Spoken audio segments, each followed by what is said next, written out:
Here at Common Sense Skeptic, we've been working away at our episode 12 in the Debunking Starship series, but with the media going nuts about Musk bad-mouthing the FAA about the scrubbed SN9 launch, we thought we would take a quick break and share the truth about the Boca Chica facility, which may have something to do with this squabble, amongst other things. First off, where exactly is Boca Chica? Boca Chica, originally called Kennedy Shores, now on the map as Coppernick Shores, is right on the Texas-Mexico border at the extreme east. The Rio Grande to the south, separating the US from Mexico, is less than 5 kilometers away. To the southeast of Boca Chica is protected wetlands called the Las Palomas Nature Preserve, and to the west is Boca Chica State Park. To the east is open access to the Atlantic Ocean, and those beaches are used by endangered sea turtles as nesting grounds. There's growing concern in the area about the environmental impact of SpaceX's presence in this environmentally sensitive area, adding to the fact that in July of 2019, SpaceX's Starhopper caused 100 acres of nearby brush to catch fire. Before Musk came along, Boca Chica Village was a small resort town undergoing gentrification by people looking to retire on the beach in an affordable community. Property was cheap, giving many retirees the opportunity to enjoy a low-cost beachfront property, all of whom have now been forced out of their homes.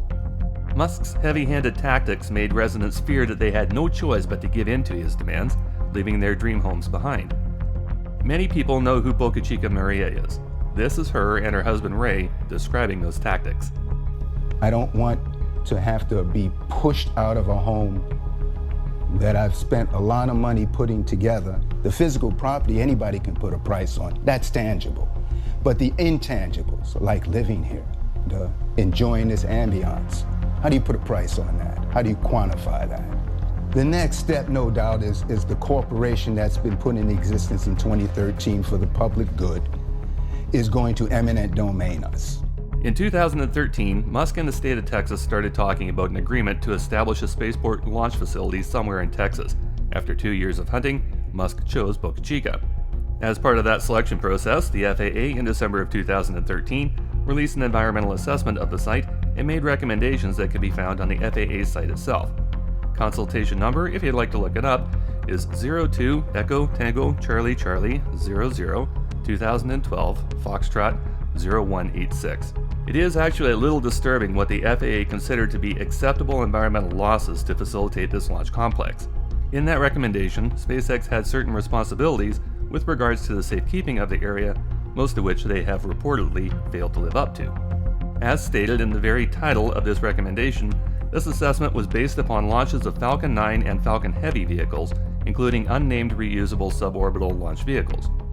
Nowhere in this paper is the Starship mentioned, and not a single Dragon vehicle has ever been launched from Boca Chica.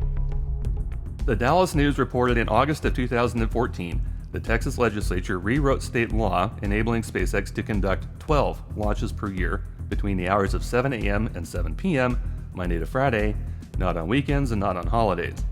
Obviously, this is a state law that Musk has broken many times over. These changes in state law never allowed Musk to operate his own private test range in the area, nor conduct explosive testing, nor test prototype vehicles at all hours of the day and night, as he has done seemingly at will in recent years. Comparing the SpaceX vehicles side by side, there is no doubt that whatever assessment the FAA and state environmental panels came up with, it's null and void when considering what SpaceX is doing with Starship compared to what they told the FAA they would actually be doing on site. If SpaceX were flying Falcons from the site, one would expect to experience an RUD of the vehicle only in a worst-case scenario. But SpaceX is constantly blowing up tanks and vehicles as part of their ridiculous rapid iteration program. And rather than enduring a 1 in 10 failure, SpaceX blows up the vast majority of what they build in Boca Chica. So it is entirely possible that the FAA is finally putting their foot down, while they conduct public hearings and a renewed environmental assessment that they announced in November of 2020, based on concerns about SpaceX's recent activities. There is also possibly another more political aspect to this, thanks to the new Biden-Harris administration. Now, the following are facts. This is not a political debate. Traditionally, the chairman of the NASA Advisory Board, the person who makes recommendations to Congress for NASA funding, is the Vice President of the United States. Up until a couple of weeks ago, that person was Republican Mike Pence, whose president created the United States Space Force. Take that for what it's worth. But it's fair to say that both of those men were pro-space exploration and vehicle development. Now the Vice President is Democrat Kamala Harris, under Joe Biden, and the last time the Democrats were in power under Obama, the space shuttle program got shut down and NASA suffered for it. The Democrats have already stated publicly that their focus for NASA is going to be the study of climate change much more so than lunar exploration. Jim Bridenstine, who was appointed by Trump, gave up his position as NASA administrator the same day Biden and Harris took office. He basically left before they had a chance to fire him. Since taking control of both houses in Congress, Democrats have called for the general boycotting and harassment of Trump administration associates. Shortly after Trump took office in 2016, Musk joined Trump's economic advisory panel along with other actual leaders of industry. Although Musk didn't stick around for very long, he did recently tell his Twitter sphere to, quote-unquote, take the red pill during the last election cycle, indicating that he was pro-Republican, and that might just cause him some trouble with an all-Democrat administration. Mind you, after he told everyone to take the red pill, he also endorsed Kanye West, so there's that. These are all definitely things to ponder, as SN9 continues to sit on the launch pad, even after completely fueling up yesterday in expectation of a last-minute authorization from the FAA that didn't come. 30 plus hours later, we are still looking at Musk's latest giant firework sitting on the pad, waiting for it to go off, and now SN10 is also on deck.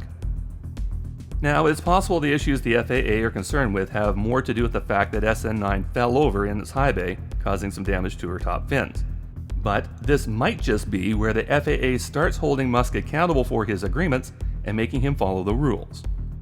And one last thing about Boca Chica before we sign off. Although it's a complete long shot, if it happens, it really could affect the launch site of Boca Chica. Lawmakers in Texas, fed up with federal government shenanigans, plan to introduce legislation calling for a referendum on secession of Texas from the United States. And while many would instantly dismiss such a thought, nobody thought Brexit would actually happen either. Thanks for tuning into this episode of The Common Sense Skeptic as we continue to keep our viewers informed with facts that the media tends to gloss over or not even cover at all. Time to get back to our next episode of Debunking Starship, which we hope to have out within a week. Give the channel a like, share it with your friends, and nail that subscribe button so that you'll know when The Common Sense Skeptic returns.